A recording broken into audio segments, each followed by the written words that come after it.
네, 신앙 베이직 5번째 주제입니다. 지난주에 이어서 봉사, 이제 또 2번째 시간인데, 오늘 이 봉사에 관한 말씀, 이제 2번째 마지막 시간입니다. 저와 여러분들에게 큰 은혜가 되기를 간절히 소원합니다. 봉사와 섬김의 삶은 부담 명령이 아니라 행복 명령입니다.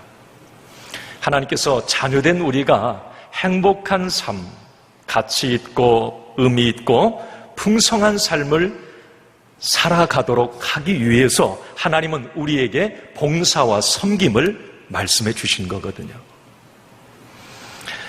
하나님께서 명령으로 봉사하고 섬기고 사랑하라고 하는 것, 하나님을 섬기고 교회를 섬기고 이웃을 섬기라고 하는 것, 하나님의 말씀을 통해서 명령해 주셨고 강권적으로 우리에게 말씀해 주십니다.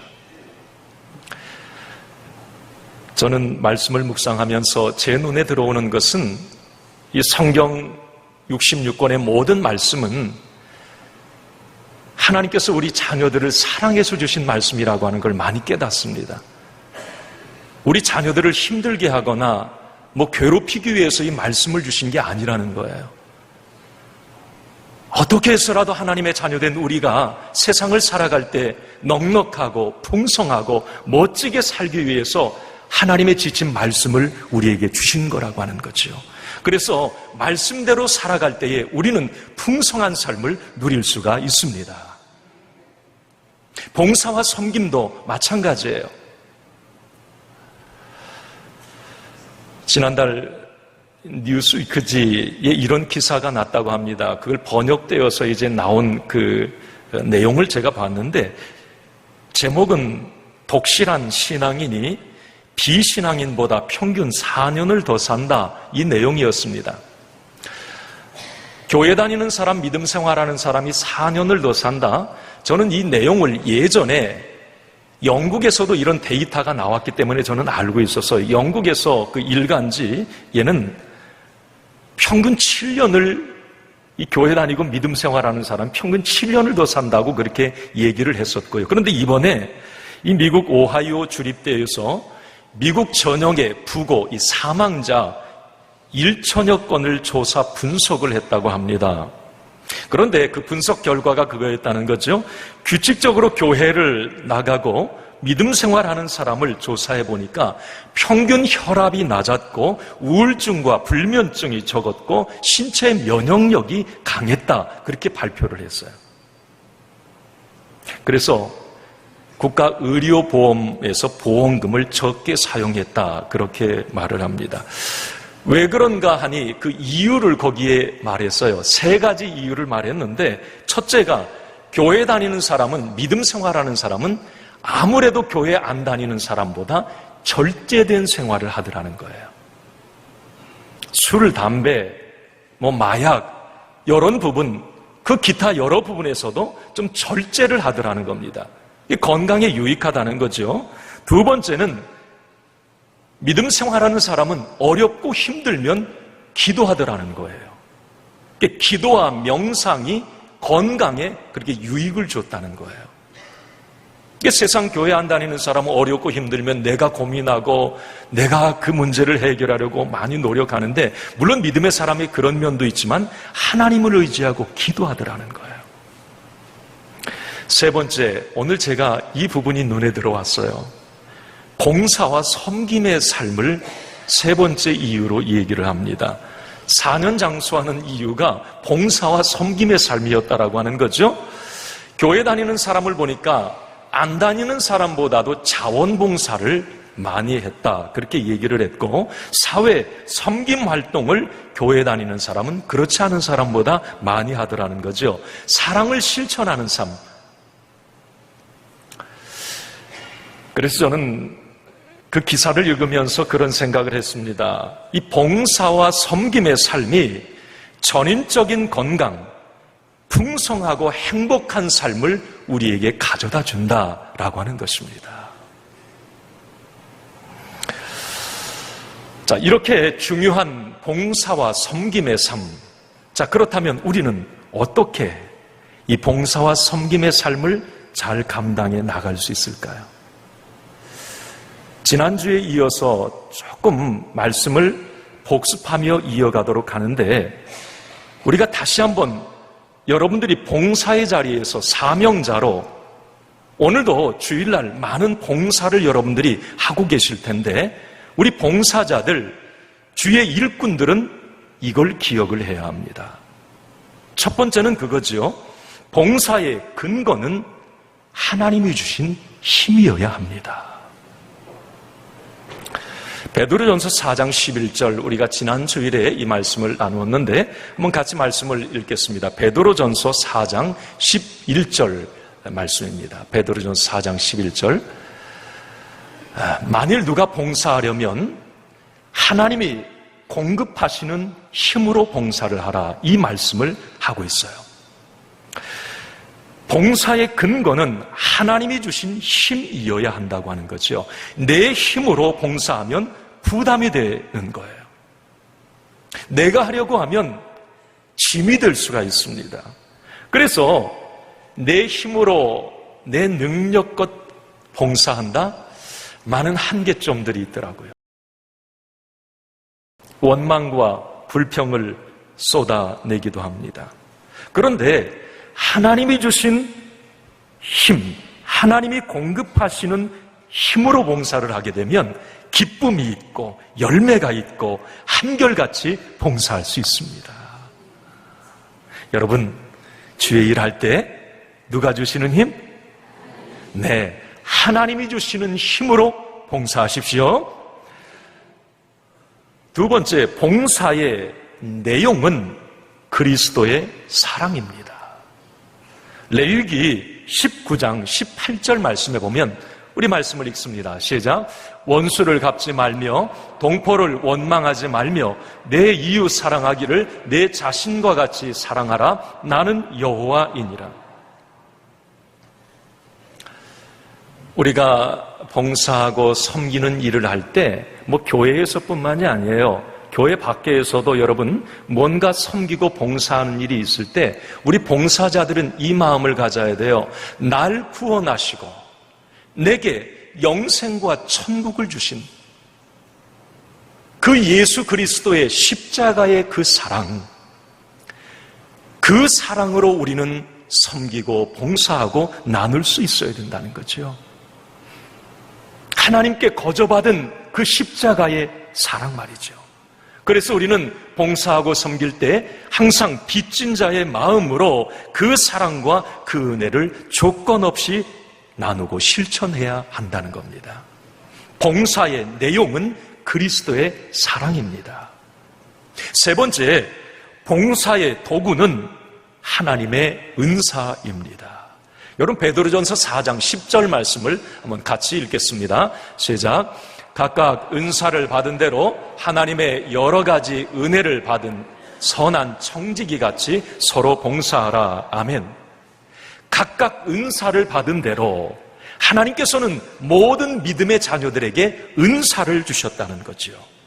그 은사, 재능을 통해서 하나님을 섬기고 이웃을 섬기고 교회를 섬길 것을 우리 하나님은 말씀하고 계십니다. 다시 한번 정리합니다. 봉사의 근거는 하나님이 주신 힘이어야 하고, 봉사의 내용은 그리스도의 십자가의 사랑이어야 하고, 봉사의 도구는 하나님이 내게 주신 은사이어야 합니다. 자, 그렇다면 오늘 말씀을 이어가며 우리가 하나님과 교회, 이웃과 사회를 위해서 봉사할 때 어떻게 봉사할 수 있을까? 좀 좁혀 말하면 하나님이 원하시는 봉사는 무엇일까 하는 거예요. 이건 봉사자의 자세, 태도일 수도 있겠습니다. 오늘 마태복음 25장 말씀을 같이 나누셨습니다. 오늘 특별히 마태복음 25장 가운데 달란트의 비유를 우리가 보셨는데 내용은 잘 알고 있기에 그냥 넘어가도록 하겠습니다. 오늘 이 내용을 종합적으로 잘 살펴보면 달란트의 비유에서 우리 하나님의 자녀들이 봉사, 섬기는 일, 주의 일을 어떻게 할 것인가를 잘 설명을 하고 있습니다. 이렇게 봉사하면 되겠구나를 깨닫게 되는 거예요. 하나님이 기뻐하시는 봉사, 가장 중요한 원리를 하나 발견하는데 작은 일에 충성하는 겁니다. 한번 따라합시다. 작은 일에 충성하자.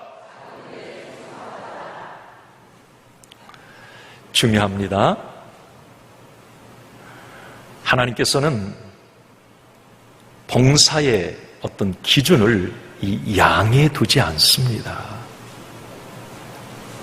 하나님은 우리에게 엄청나게 큰 것, 과분한 것을 요구하지 않는다는 거지요. 얼마나 많이 했느냐, 얼마나 큰 일을 했느냐, 얼마나 중요한 일을 했느냐, 여러분 그것도 중요하지만 우리 하나님이 기뻐하시는 봉사와 섬김은 아주 작은 일이라도, 그래서 남들이 알아주지 않는 일이라도 충성하며 성실하게 감당하는 그 헌신과 봉사를 하나님은 기뻐하신다는 거예요. 제가 곰곰이 생각해 봤습니다. 우리가 봉사하고 섬기는 일을 할 때 큰 일, 위대한 일, 중요한 일, 이것은 사람의 기준일 수 있다는 거예요.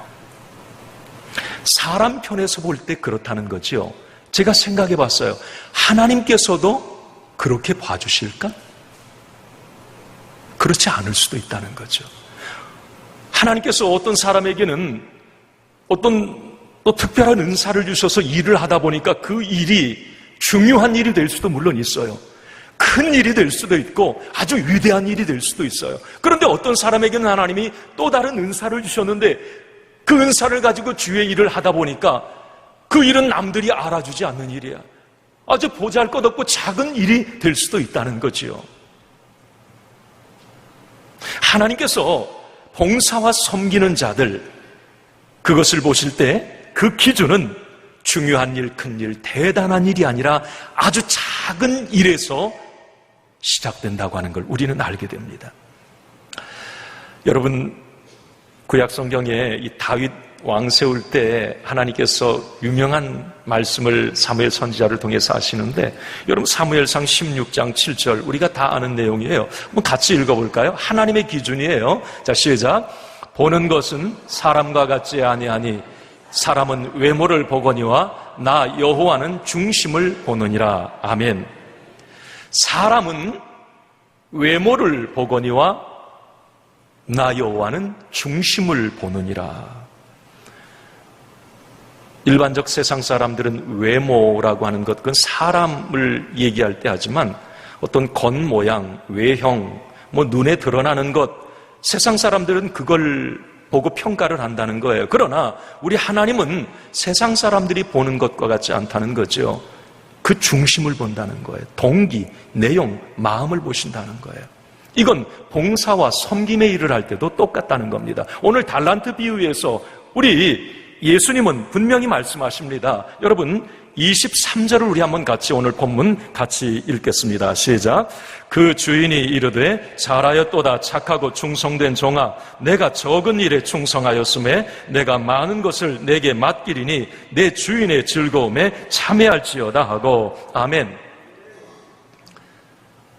오늘 예수님의 이 칭찬, 5달란트 받은 사람의 칭찬은 그 이전에 있었고 똑같습니다. 오늘 2달란트 받은 자에게 예수님이 하시는 칭찬인데, 자, 이 23절 말씀에 보면 예수님의 3가지 칭찬과 2가지 보상을 우리는 여기서 봅니다. 예수님의 3가지 칭찬은 그거였어요. 잘하였다. 굿. 아주 좋아. 너 멋지게 그 일 해냈다. 이 말이에요. 잘하였다. 2번째 칭찬은 착하다, 그런 말이었어요. 잘하였도다, 착하고. 여러분, 착하다라는 말은 한 달란트 받은 사람은 악하다라고 얘기를 해요. 주님의 성품입니다. 착하다. 이 말은 주님의 말대로, 그 주인의 말대로 우리 하나님의 지시대로 너는 했구나, 이 이야기입니다. 충성되다, 열심히 했다는 말이에요. 성실히 했다, 최선을 다했다. 예수님의 세 가지 칭찬과 더불어서 두 가지 보상이 바로 따라옵니다. 바로 그것은 내가 내게 많은 것을 맡긴다라고 하는 것, 더 많은 것으로 내게 맡기겠다라고 하는 것, 두 번째는 주인의 즐거움에 참여하라, 그 말이었어요. 자, 그런데 예수님의 세 가지 칭찬과 두 가지 보상, 이것도 중요한데 이 칭찬과 보상의 근거가 되는 문구 하나를 우리는 23절에서 발견합니다. 바로 그건 뭐냐면 내가 적은 일에 충성하였음에 라고 하는 문장이에요.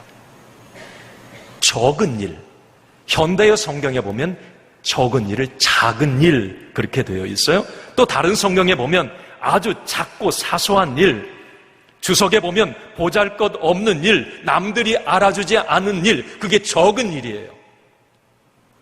하나님의 칭찬과 보상은 물론 큰 일, 위대한 일도 하시겠습니다마는 오늘 말씀해 보면 아주 작고 사소한 일에도 충성할 때 동일한 칭찬과 보상으로 갚아주신다고 하는 걸 우리는 깨닫게 됩니다. 아주 적은 일에 충성하는 것, 이것이 봉사와 섬김을 하는 사람들의 자세라는 거죠. 하나님이 기뻐하시고 원하시는 봉사는 아주 작고 사소한 것에서부터 시작된다라고 하는 걸 우리는 알게 됩니다. 여러분, 하나님의 기준은 이래요. 그런데 여러분, 세상 밖은 어떻습니까? 세상에서 어떤 사람 알아주죠? 좀 큰 일 해야, 좀 뭔가 중요한 일 해야, 남들이 뭔가 알아줄 법한 그런 멋진 일을 해야 관심을 갖고 칭찬해주고 알아줍니다. 그게 세상이에요. 그래서 많은 세상 사람들은 그런 일들을 하고 싶어 하는 거예요. 보잘것없는 일, 하찮은 일, 남들이 알아주지 않는 그런 일들은 세상에서는 잘 안 하려고 해요. 그러나 오늘 본문 말씀에 보면 하나님이 원하시는 것, 하나님이 기뻐하시는 것은 큰 일도 중요하지만 아주 작은 일, 남들이 알아주지 않는 일, 보잘것없는 그 일에도 하나님은 동일하게 칭찬하시고 축복을 선포해 주셨다고 하는 사실입니다. 마태복음 15장 말씀에 보면 오병이어의 기적이 나오죠. 통쾌합니다. 하나님의 능력, 예수 그리스도의 능력이 얼마나 위대한지. 예수님은 하나님의 아들이셨어요. 5,000명이 먹고 남는 기적을 베풀어 주셨습니다. 12광주리가 남았어요. 여러분, 그 기적의 시작은 아이가 드린 아주 보잘것없는 것. 그 아이는 그 누구의 시선도 빼앗지 못하는 사람일 수도 있어요. 아이. 그 아이가 드린 보리떡 5개와 물고기 2마리, 그 누구도 거들떠보지 않는 것일 수도 있습니다. 그러나 오병이어의 엄청난 기적, 예수 그리스도의 하나님의 아들 되심의 그 기적은 바로 그 작은 것에서 시작되었다고 하는 걸 우리는 알게 됩니다. 제가 이 부분을 이 말씀 묵상하면서 한 가지 또 스스로 깨닫게 된 게 있어요. 그건 뭐냐면 작은 일에 충성하였으니 내게 더 많은 것으로 맡기고 주인의 즐거움에 참여하라. 이 주님의 말씀을 묵상하면서 이 작은 일, 이것은 언제든지 내 곁에 있는 일이라고 하는 거예요. 좀 이해가 안 되십니까? 그 작은 일은 그래서 누구든지 할 수 있는 일이고요. 그 작은 일은 언제든지 할 수 있어요. 제가 하루 교회에 있어 보면 작은 일이 너무 많아요. 불 하나 끄는 일, 휴지 하나 줍는 일, 화분 낙엽 하나 떨어진 거 줍는 일, 뭐가 틀어지면 바로 잡는 일. 작은 일은 언제든지 내 주변에 널려 있습니다. 쉽게 할 수 있어요. 그런데 우리는 그것들을 간과합니다. 작은 일이니까. 뭐 큰 일 없나? 뭐 이름 나는 일 없어? 뭐 좀 남들이 알아주는 일이 없어? 그러니까 봉사하기가 어려운 거예요. 여러분, 오늘 주일교회 예배의 자리에 오신 여러분, 제가 부탁드립니다. 여러분 직장에서도 작은 일에 충성하십시오. 작은 일에 충성하세요. 그럴 때 큰 일도 맡겨지는 겁니다. 여러분, 내가 작은 일 한다고 사장님이 내 위에 있는 사람들이 모를 것 같죠? 다 압니다. 왜? 그 과정을 겪어왔기 때문에 그래요. 손바닥 보듯이 뻔히 알아요. 저 사람이 지금 동선을 다 알고 다 아는 거예요. 작은 일에 헌신하고 충성하는 것, 여러분 위에 있는 사람은 너무 잘 알고 있습니다. 교회에서도 마찬가지죠. 작은 일, 남들이 알아주지 않는 일이라도 여러분 내가 할 수 있는 일이라면 최선을 다해 봉사하시기 바랍니다. 그렇게 봉사할 때, 작은 일에도 봉사할 때에 하나님이 인정해 주시고 우리 하나님이 알아주십니다. 하나님이 칭찬하시고 하나님이 보상해 주십니다. 우리는 이걸 기대합니다. 주님이 나 알아주시면 되는 거예요. 사람이 나를 칭찬해 주지 않아도, 나 잘했다 격려해 주고 내 엉덩이 두드려 주지 않아도 하나님이 나 인정해 주시고 하나님이 내 중심 보시는 하나님이 나 알아주시고 하나님의 복 받기를 나는 원하는 거예요. 사람의 칭찬은 받았다 귀만 즐겁고 말아버려요. 하나님이 복 주시면 되는 거예요. 하나님, 주님은 아시지요? 내가 이 일 하는데 우리 주님 기억해 주세요. 이름도 없이 빛도 없이 말이죠. 여러분, 회사에서도 마찬가지지만 교회에서도 매사의 삶 속에서 마찬가지예요. 뭐 청소하는 일, 아까도 말씀드렸듯이 뭐 휴지 하나 줍는 것, 뭐 주방에서 어디 혹 박혀서 그냥 뭐 봉사하고 헌신하는데 뭐 누가 봐주나, 누가 알아주나. 그러나 여러분, 우리 주님은 아세요. 주님은 기억하세요. 작은 섬김이라도 기쁨으로 봉사할 수 있는 사람이 진짜 믿음의 사람입니다. 여러분, 대단한 것만 하려고 하지 마시고 이름 나는 것만 하려고 하지 마시고, 우리 주일교회는 주님 생각하며 이름도 없이 빛도 없이 작은 일이지만 주님 하나 주길 원하는 마음으로 봉사하고 헌신하는 이런 사명자들, 사역자들이 많아지기를 주님의 이름으로 소원합니다. 여러분, 미국 강철 신화, 철강 강철왕이라고 그래요. 이 카네기의 일화들이 참 많습니다. 그 일화 가운데 하나를 좀 소개하겠습니다. 여러분, 카네기가 은퇴할 무렵에 세계는 그의 후계자가 누가 될 건가 이목이 집중이 됐습니다. 그 미국의 가장 거대한 철강, 강철왕 카네기의 후계자는 누구냐? 그 회사에는 엄청난 이 실력자들이 많았고요, 지식인들도 많았고 지도자들 감도 참 많았습니다. 많은 사람들이 물망에 오르내린 거예요. 그러나 정작 카네기의 후계자가 임명이 됐을 때 많은 사람들은 충격에 빠지게 됩니다. 왜냐하면 이 카네기는 많은 사람들의 예상과는 전혀 다르게 의외의 인물을 후계자로 지명을 했기 때문에 그렇습니다. 바로 그 이름이 쉬브라고 하는 사람이에요. 이 사람은 카네기의 비서였습니다. 여러분, 이 쉬브라고 하는 사람을 구체적으로 소개하면 이 사람은 초등학교 졸업한 게 다입니다. 그래서 이 쉬브는 그 카네기의 회사에 처음에 들어올 때 정원, 청소부로 입사를 합니다. 이게 정원 관리하고 좀 청소하는 그 일로 입사를 해요. 그런데 이 쉬브는 입사를 해서 정원 청소, 정원만 열심히 가꾸고 하는 게 아니라 시간 날 때마다 틈틈이 그 이외의 회사의 여러 가지 일들을, 사소한 일, 하찮은 일들을 하는 거예요. 그의 성실함이 윗사람에게 보여지는 거지요. 그는 정식 직공으로 채용이 됩니다. 그래서 이제 현장에서 이제 철을 다루고 하는 이 직공으로 열심히 일을 해요.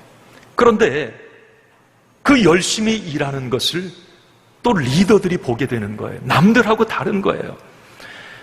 그는 사무원으로 결국은 승진을 합니다. 이때 카네기의 귀에 이 쉬브라고 하는 사람 이야기들이 들어가는 거예요. 아니, 쉬브라고 하는 사람이 있는데 정원 청소부로 일했다가 이 현장에 직공으로 채용이 됐다가 사무원으로 승진이 됐대요. 이 카네기도 궁금한 거예요. 힐끗힐끗 이 카네기가 주목해서 보았다고 합니다. 그런데 역시 달라요. 결국 이 카네기는 그 쉬브를 자기 비서로 발탁을 하지요. 카네기의 비서가 된 이 쉬브는 늘 메모지와 펜을 들고 카네기를 그림자처럼 따라다녔다고 합니다. 어느 날 이제 회사에 중요한 일들이 있어서 이 카네기가 새벽까지 일을 하고 새벽녘에 이제 문을 나섰는데 아니 누가 문 밖에 있는 거예요. 보니까 쉬브라고 하는 비서예요. 카네기는 분명히 룰을 정했어요. 저녁 몇 시가 되면 너는 퇴근하라는 거였어요. 그러나 새벽녘이 되어도 이 쉬브는 카네기 옆에 그를 기다리고 있었습니다. 이 카네기가 그때 놀라서 아니 쉬브 왜 아직도 퇴근하지 않았는가 이렇게 물었어요. 그러자 이 쉬브는 조용히 웃으면서 말을 했습니다. 사장님께서 저를 언제 부르실지 모르는데 제가 어떻게 자리를 비울 수 있겠습니까? 당연한 듯 대답을 했다고 합니다. 이것이 바로 부름받은 자의 사명이 아닐까요? 제가 이 봉사와 연결해서 이 글을 읽으며 저는 그렇게 생각을 했습니다. 매사에 성실하게 아무리 자꾸 하찮은 일이라도 충성했던 쉬브, 이것이 그가 후일 카네기의 후계자가 될 수 있었던 비밀이었구나.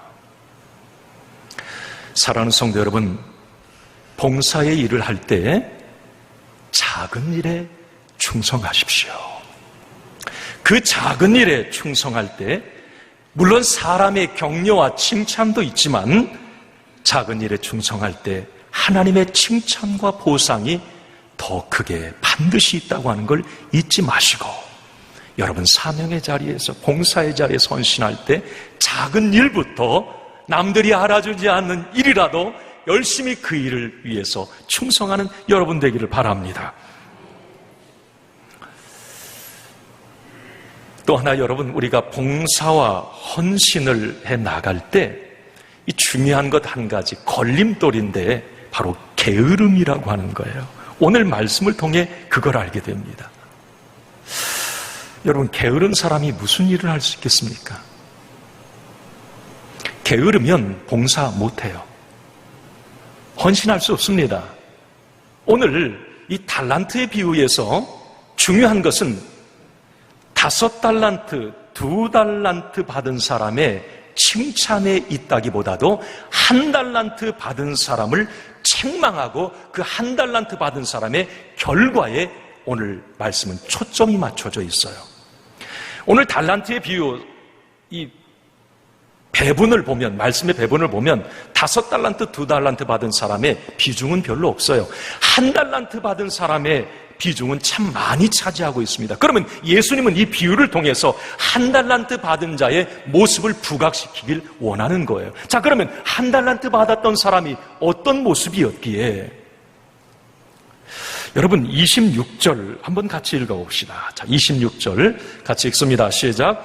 그 주인이 대답하여 이르되 악하고 게으른 종아, 나는 심지 않은 데서 거두고 해치지 않은 데서 모으는 줄로 내가 알았느냐. 악하고 게으른 종아 그랬어요. 한번 저를 따라합시다. 착하고 충성된 종아. 네, 악하고 게으른 종아, 이건 같이 하고 싶지가 않아요. 악하고 게으른 종아 그럽니다. 자, 그 다음에 이 주님의 책망이 있은 후에 바로 결과가 따라와요. 보상이 따라오는데, 자, 28절을 한번 같이 읽어봅니다. 시작. 그에게서 1달란트를 빼앗아 10달란트 가진 자에게 주라. 자, 자기가 가지고 있는 것을 빼앗깁니다. 그리고 30절에 보면 이런 결론이 납니다. 시작. 이 모익한 종을 바깥 어두운 데로 내쫓으라. 거기서 슬피 울며 이를 갈리라 하니라. 내어 쫓김을 당하죠. 내어 쫓김을 당해요. 여러분, 오늘 이 말씀을 보면서 우리가 중요한 한 가지 비밀을 깨닫게 됩니다. 게으름이라고 하는 것, 악하고 게으른 종아라고 하는 이 주님의 책망, 이 게으름을 악하다라고 하는 것과 연결짓는다고 하는 거예요. 그러면 이건 뭘 말하느냐면, 이 게으름이라고 하는 것은 봉사와 헌신에 있어서, 주의를 하는 데 있어서 치명적인 악이라고 하는 것을 여기 주님은 드러내고 싶어 하시는 거예요. 게으름이 죄악이라는 거예요.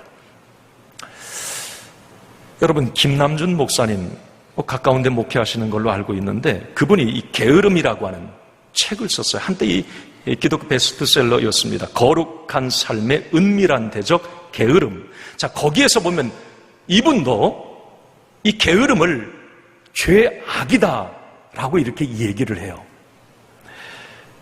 제가 잠깐 읽어드리면, 비전의 사람, 사명의 사람들에게 이 땅의 삶이 유한하다고 말하기엔 너무 짧다. 시간을 선용하는 것이 충성이다. 그러므로 게으름은 인간이기에 어쩔 수 없는 성향이 아니라 하나님을 향한 불충성이요 우리가 맞서 싸워야 할 내 속의 악이다. 게으름은 봉사와 헌신의 삶을 위해 제거되어야 할 대표적인 악이다 그랬어요. 그런데 이 김남준 목사님이 이 게으름, 이것은 어디에서 이걸 따왔느냐면, 여러분, 주후 4세기에 지금 몇백 년 전이죠. 우리 기독교에 지금까지 전통적으로 내려오는 그리스도인들에게 7가지 치명적인 죄의 목록이 있습니다. 책도 나왔고요. 인터넷에 검색해 보면 7가지 치명적인 죄, 그 죄의 목록은 이런 건데, 교만, 시기, 분노, 게으름, 탐욕, 식탐, 색욕. 7가지 죄 중간에 딱딱 자리 잡고 있는 게 게으름이에요. 이 게으름은 치명적인 악이라고 봤어요.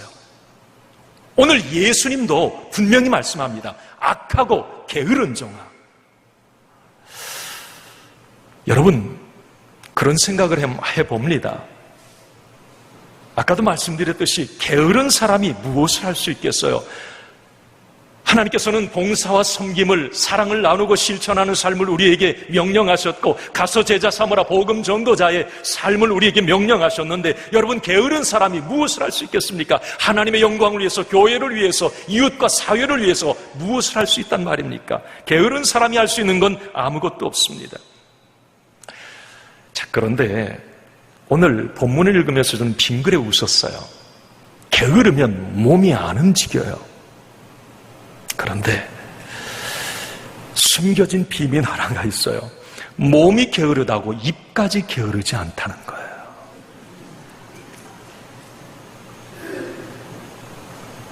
입만 살아서. 그런 말 많이 하죠. 게으른 사람일수록 입은 더 분주한 법입니다. 왜? 자기가 게으른 것을 변명해야 되고 핑계를 대야 되기 때문에 그래요. 게으른 사람은 항상 원망과 불평이 그 삶에 꼭 있게 됩니다. 오늘 제가 이 말씀을 통해서 그래서 웃었어요. 5달란트, 2달란트 받은 사람은 말이 없어요. 제가 남겼나이다. 이게 끝. 자, 그런데 오늘 여기 1달란트 받았던 이 악하고 게으른 종은 몇 절을 말하는지 모르겠어요. 그냥 입을 열어서 말하는. 근데 그 말의 내용이 뭐냐면, 왜 1달란트 줬냐? 그 준 주인을 비난합니다. 감사는 없어요. 불평하기에 바빠요. 자기 자신을 다른 사람과 비교하기에 바쁩니다. 그래서 열등감에 막 사로잡혀 있어요. 오늘 본문에 1달란트 받은 사람 모습 보면. 여러분, 세상에 밖에 어떤 사람이 말이 많은가 한번 가만히 보세요. 게으른 사람이에요. 할 일이 없는 사람이 말을 만들어내고 말을 많이 합니다. 바쁜 사람, 열심히 사는 사람은 말할 기회가 없어요. 자기 자신 살기에도 바빠요. 교회에서 여러분 어떤 사람들이 말이 많을까요? 게으른 사람이에요. 봉사하지 않는 사람이 봉사하는 사람보다 훨씬 말이 많습니다. 열심히 사역하고 열심히 봉사하고 열심히 땀 흘리는 사람은 그 현장에 있기 때문에 말을 하지 않아요. 그런데 안 하는 사람이 항상 감나라, 콩나라, 배나라 말을 하는 거예요. 입은 분주합니다. 어떤 책을 제가 그 내용을 잠깐 인용을 하면 교회에는 5부류의 사람이 있다 거기 그렇게 기록을 했어요. 그런데 이걸 꾼이라고 표현을 해놨습니다. 5부류의 꾼들이 있대요. 그냥 인용에 제가 설명을 하면 말꾼, 이 사람은 어디에 있든지 말만 해요. 입으로 한몫하는 사람입니다. 이 말꾼은 절대 자기의 것을 희생하지 않아요. 말꾼들이 어디에도 있다는 거예요. 교회에도 말꾼들이 있다는 거죠. 말만 해요. 말만. 이거 왜 이래? 이거 왜 이래? 이거 왜 이래? 자기는 안 해. 말꾼. 두 번째는 구경꾼이 있답니다. 방관자들이지요. 이 구경꾼들은 짐과 부담이 되는 일은 안 한다는 거예요. 이 구경꾼의 특징은 여론에 따라서 움직인다는 거예요. 이쪽 편이 많으면 그쪽으로 가서 붙는 거예요. 아, 그래? 아, 그래? 아, 그렇구만. 구경꾼들의 특징이에요. 세 번째는 비방꾼들이 있답니다. 구경꾼이 결국은 비방꾼이 된다고 거기 그렇게 써 있어요. 이 비방꾼들은 사사건건 비판하는 거예요. 궁시렁대요. 이거 왜 이래? 아니, 어떤 일이든지 좋은 면과 나쁜 면이 있잖아요. 여러분 자신은 완벽합니까? 단점이 하나도 없으세요? 우리의 모든 세상 일은 약점과 강점이 있고 단점과 장점이 있고 좋은 면이 있으면 어두운 면이 있는 거예요. 그런데 이 비방꾼들은 좋은 점을 절대 보지 않아요. 장점을 보지 않아요. 항상 비난해야 되니까, 비판해야 되니까 나쁜 것, 단점만 보는 거예요. 그러면서 궁시렁대는 거예요. 왜 그래? 왜 그거 그랬어? 제가 목회하다 보니까 한 2-3명 있었어요. 이런 분들이. 회방꾼도 거기 얘기합니다. 회방꾼. 이것은 자신도 안 하지만 다른 사람도 못하게 하는 사람이래요. 물귀신 작전 쓰는 사람이죠. 이런 경우도 한 2차례 봤어요. 20차례 봤다 그러면 놀랄까봐 한 2차례라고 제가 얘기하는 거예요. 새벽기도 열심히 나보다 믿음 약한 사람이, 아니 새가족들이나 일반 집사 직분도 안 받았는데 막 새벽기도해요. 그러니까 그걸 못 보는 거예요. 자기는 새벽기도 안 하면서 그 사람에게 그러는 거예요. 아이 뭘 그렇게 새벽기도 나가? 아유 나도 옛날에 다 나가봤는데 아유 그렇게 열심히 할 필요 없어. 그래 열심히 하다가 시험 들어, 빨리 시험 들어. 아이 천천히 나중에 새벽기도 나가. 아니 지는 안 나가면서 왜 다른 사람까지 못하게 해요? 아니 누가 봉사하면 가서 말려요. 아니 뭘 그렇게 열심히 해? 아이 설렁설렁해. 아이 그렇게 하다 시험 들어. 나도 옛날에 다 해봤어. 아이 그렇게 하지 마. 아니 열심히 잘하면 오히려 격려해주고 더 잘하라고 칭찬해줘야 되지 않아요? 아니 왜 물귀신 작전 쓰는 건데요? 아니 왜 회방 놓는 건데? 아주 못된 거죠. 회방꾼입니다. 거기에 5번째는 이런 얘기를 합니다. 일꾼이라고요. 묵묵히 주어진 일을 감당하는 사람, 충성스러운 사람, 항상 그 그 자리에 있는 사람. 제가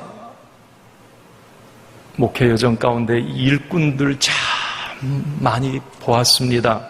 그런데 제가 놀라운 한 가지 비밀을 발견했어요. 그게 뭐냐면 이 5가지 꾼 얘기하다가 가만히 제가 생각을 해봤어요. 제 목회 여정하고 비추어 생각을 해봤어요. 그러니까 그렇구나라고 저도 이 고개를 끄덕였고, 이 일꾼에 관한 부분을 읽으면서 제가 그 생각이 들었어요. 일꾼 참 많습니다. 그런데 제가 놀라운 한 가지 사실은 이 일꾼이 바보라서 뭘 몰라서 일꾼이 아니라고 하는 거예요. 교회에서 열심히 충성하고 말없이 봉사하고 헌신하는 사람들이 뭐가 부족해서 뭐가 하나가 막혀서 아니에요. 얘기를 대화를 나눠보면 그 사람 다 알고 있어요. 힘들다는 것 다 알고요. 어려운 점 다 알고요. 고통도 너무 많이 받아봤고요. 너무 어려운 장애물도 너무 많이 넘어봤고 너무 힘든 그런 상황도 많이 지났어요. 그러나 그분 이야기예요. 주님 때문에 합니다. 교회를 위해서 하는 거예요, 목사님. 사람 봐서는 12번도 더 내려놨습니다. 우리 주님 때문에 하는 거예요. 몰라서 바보라서 봉사합니까? 아니에요. 그분도 다 알아요. 그렇지만 교회를 위한 일이니 하나님의 영광을 위한 일이니 그 일을 말없이 희생하며 감당하는 것이지요. 사랑하는 성도 여러분, 하나님이 기뻐하시는 봉사자, 헌신자들이 되기를 원하신다면, 더 나아가서 나의 남은 짧은 인생 하나님과 교회, 이웃과 사회 앞에서 가치 있는 인생을 살고 싶으시다면 여러분, 내 안의 적 게으름과 맞서 싸워 이기시기를 바랍니다. 예배하지 못하게 하고 말씀과 기도 생활 못하게 하고 봉사하지 못하게 하는 게으름과 싸워서 반드시 이겨야 합니다. 게으름의 유혹을 이기지 못하면 우리는 하나님이 원하시는 봉사자, 헌신자들이 될 수 없습니다. 여러분, 어두운 밤 쉬어옵니다. 제 애창곡입니다. 330장 어두운 밤 쉬되리니. 내 인생의 밤, 내가 아무것도 할 수 없을 때가 속히 온다는 말입니다. 하나님이 기회 주셨을 때, 하나님이 힘 주시고 할 수 있는 여유 주셨을 때 최선을 다해 충성하는 저와 여러분 되기를 원합니다. 저는 이제 오늘 봉사에 관한 말씀을 마치면서 이 봉사의 7계명, 제가 몇 가지를 만들어 봤어요. 이제 이 신앙 베이직 설교가 2주씩 한 주제로 진행되는데 8가지의 주제가 맞춰지면 이걸 올해 이제 책으로 만들게 됩니다. 기독교 서점이나 이런 데도 다 판매를 하고, 그래서 제가 신경을 써서 많이 이 말씀을 준비를 하는 거예요. 자, 봉사의 7계명, 이것쯤은 우리가 알고 봉사를 했으면 좋겠다, 그 생각을 좀 가져보았어요. 여러분 다 봉사하시니까, 지금 헌신하고 계시니까. 자, 그냥 우리 한번 쭉 읽어봅시다. 첫 번째는 그거예요. 한번 같이 읽어볼까요? 시작. 자, 뭐에 충실하자고요? 여기서 기본이라고 하는 건 예배를 말합니다. 분명히 말씀드립니다. 여기 봉사하시고 뭔가 사명 감당하실 때 절대 예배를 소홀히 하지 마세요. 주방에서 봉사한다고, 안내한다고, 다른 사회 간다고 예배에 빠지는 일이 있어서는 안 됩니다. 예배가 무너지면 은혜가 사라지게 되고, 은혜가 사라지면서 봉사를 하게 되면 결국 그 사명과 봉사는 일이 되고 맙니다. 결국은 그것은 원망과 불평이 나오게 되고 거침돌로 결론을 맺게 돼요. 제 경험입니다. 두 번째, 같이 한번 읽어봅시다. 시작. 항상 먼저 기도하십시오. 봉사하실 때 어떤 봉사 일이 생기면 덥석 먼저 달려들지 말고 항상 기도하세요. 뭐 여러 가지 기도할 수 있죠. 하나님, 감당할 수 있는 지혜를 주세요. 하나님, 이 일을 어떻게 해야 되지요? 기도할 때 하나님이 힘을 공급해 주시고요. 기도하다 보면 어떤 봉사, 섬기는 일을 앞두고 기도하다 보면 분별력과 판단력이 생기면서 방향성이 보여요.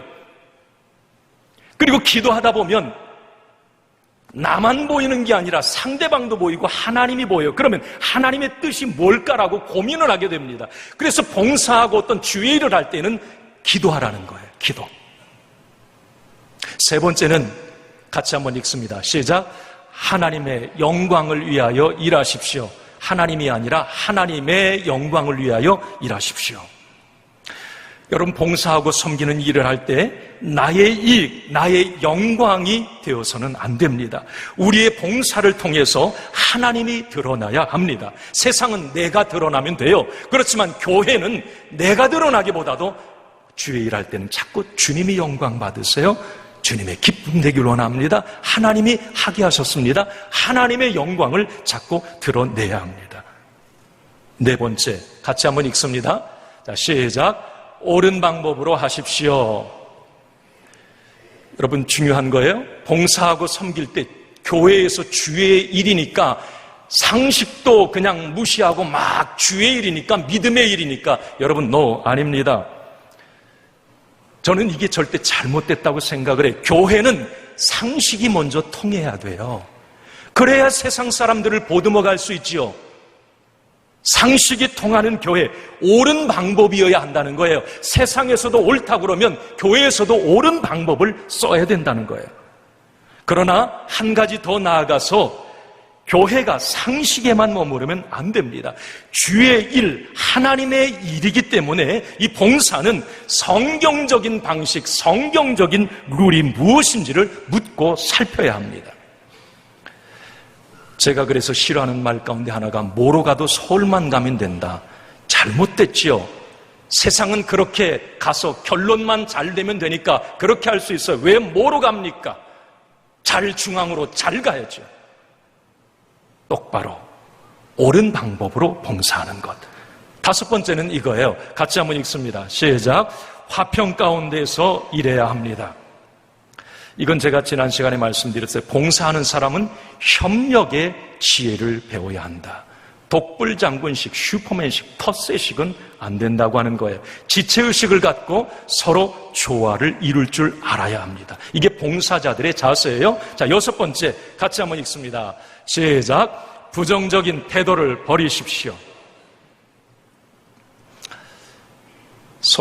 아까 중간 정도에도 말씀드렸지만 봉사하며 입으로 부정적인 말 하는 걸 삼가하십시오. 부정적인 말은 내뱉는 순간 당신의 영혼을 죽일 뿐더러 그 이야기를 듣는 상대방의 영혼에게도 치명적인 독이 될 수 있습니다. 아까도 말씀드렸듯이 우리 믿음의 사람은 좋은 면, 나쁜 면, 밝은 것, 어두운 것, 우리 믿음의 사람은 밝은 면을 보고 가능성을 선택하는 사람들입니다. 만약에 당신의 입에서 계속 원망과 불평이 계속된다면 그 봉사의 일을 그만두십시오. 그 편이 당신 자신과 교회를 위해서 낫습니다. 일곱 번째, 같이 읽습니다. 시작. 부지런히 일하십시오. 봉사할 때, 주의 일할 때, 세상 일도 마찬가지예요. 최선을 다해 일하고 결과는 하나님께 맡기세요. 제가 우리 부목사님들과 전사님들에게 늘상 얘기하는 게 그거예요. 여기도 최 목사 있지만 어제도 그런 얘기를 했는가 싶은데 준비 단계, 진행 과정에서는 목숨 걸고 일해라. 최선을 다해 준비해라. 주의 일이든지 모든 일이든지 최선을 다해 준비하고 진행할 때도 최선을 다해 일하라. 그렇지만 거기까지. 결과는 하나님께 맡겨라.